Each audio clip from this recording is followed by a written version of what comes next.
It was a crisp autumn evening when the first cracks in my world quietly began to appear. My wife, Claire, had told me she was spending the evening with friends.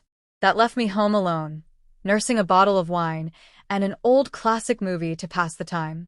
We'd been married for 7 years, long enough to recognize each other's moods, habits, and subtle tells. But that night, something was off.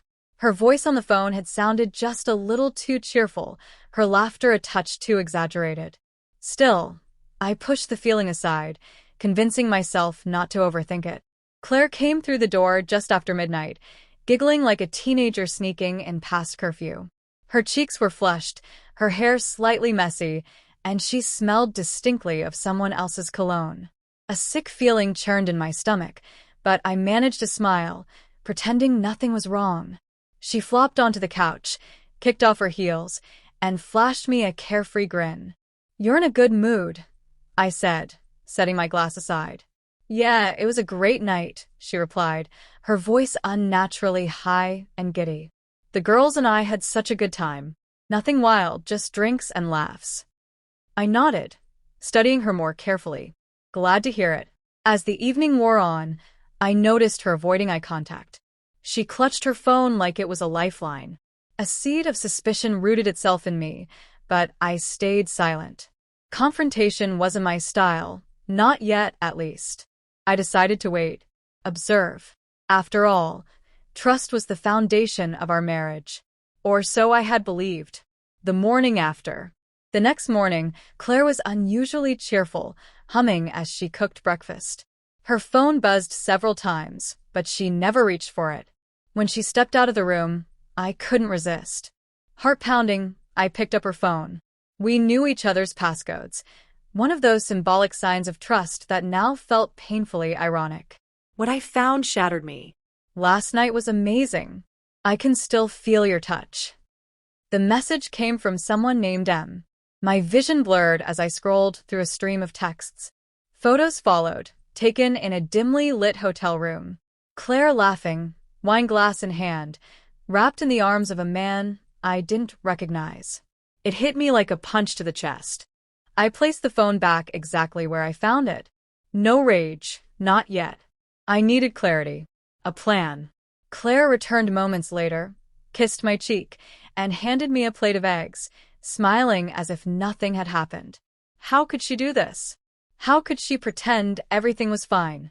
Becoming a ghost.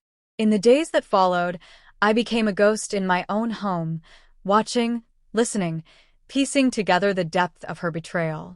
What I thought was a drunken one-night mistake turned out to be something else entirely.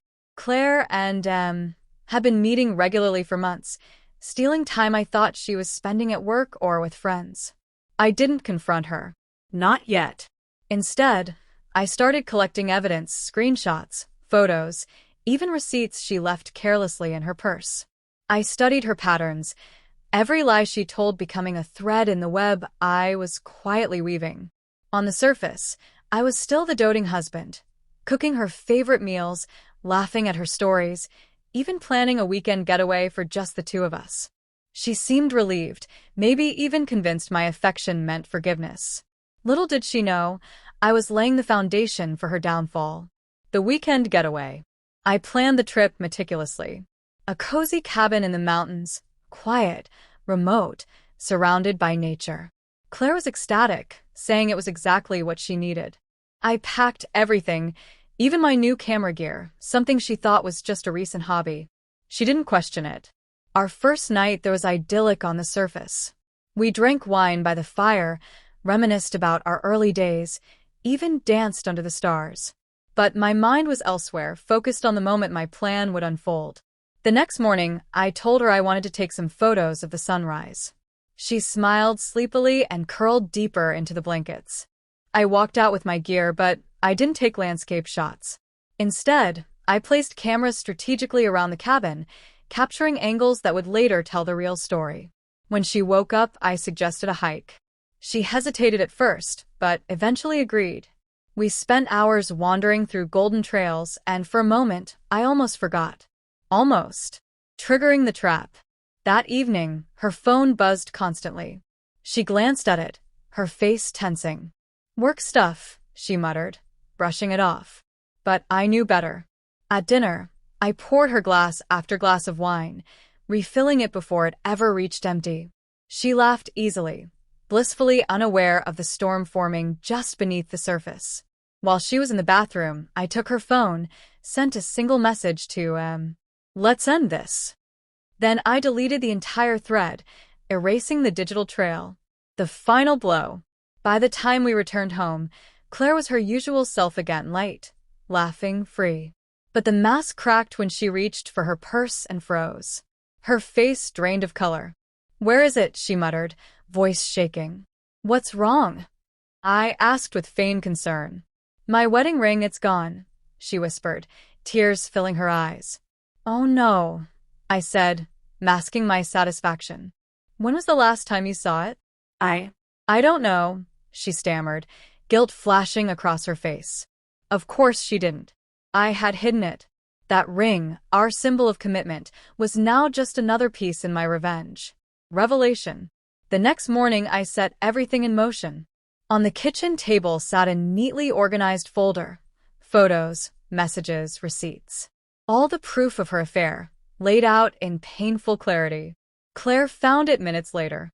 "What is this?" she whispered, her voice trembling. "The truth," I replied, standing firm.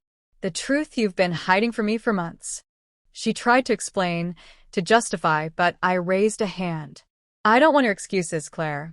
I want you to leave." Her face crumbled. "Please, we can work through this. I'll do anything." "It's too late," I said coldly. "You made your choice. Now I'm making mine." I had already contacted a lawyer. The evidence ensured the divorce would go swiftly, in my favor. The house, the car, the savings, all of it. Claire was blindsided. She packed her bags in tears, begging me with every step. But I felt nothing. She broke our marriage. This was justice. Reclaiming my life. In the weeks that followed, I began rebuilding. Claire, on the other hand, fell apart. M had ghosted her, vanishing once things got complicated. The friends we shared, most stood by me when they saw the truth.